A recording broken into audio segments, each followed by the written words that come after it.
Hi everyone, ఈరోజు మీకు నేను గుత్తి కాకరకాయ ఎలా చేయాలో చూపిస్తాను. ముందుగా కాకరకాయల పైన ఉన్న స్కిన్ తీసి ఇలా ఘాట్లు పెట్టుకొని గిన్నెలో పసుపు, ఉప్పు, నీళ్లు పోసి బాయిల్ చేసి పక్కకు పెట్టుకోవాలి. ఇప్పుడు స్టఫింగ్ కోసం పుట్నాలు, జీలకర్ర, కొబ్బరి, ఎల్లిపాయ, ఎండుమిర్చి, పసుపు, ధనియాల పౌడర్, ఉప్పు, కరివేపాకు మిక్సీ పట్టుకోవాలి. మిక్సీ పట్టుకునే కన్నా ముందు మూకుల్లో ఆయిల్ వేసుకొని ఎండుమిర్చి, జీలకర్ర, కరివేపాకు వేయించుకొని మొత్తాన్ని మిక్సీ పట్టుకోవాలి.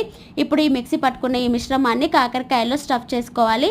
ఇలా అన్ని స్టఫ్ చేసుకొని స్టవ్ పై ప్యాన్ పెట్టుకొని 4 టేబుల్ స్పూన్ ఆయిల్ వేసుకొని ఒక్కొక్క కాకరకాయని వేయించుకోవాలి.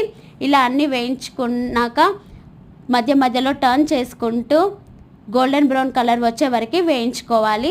ఇప్పుడు దీంట్లోకి స్టఫింగ్ కోసం ప్రిపేర్ చేసుకున్న మిశ్రమాన్ని కూడా వేసుకొని 2 నిమిషాల పాటు వేయించుకోవాలి.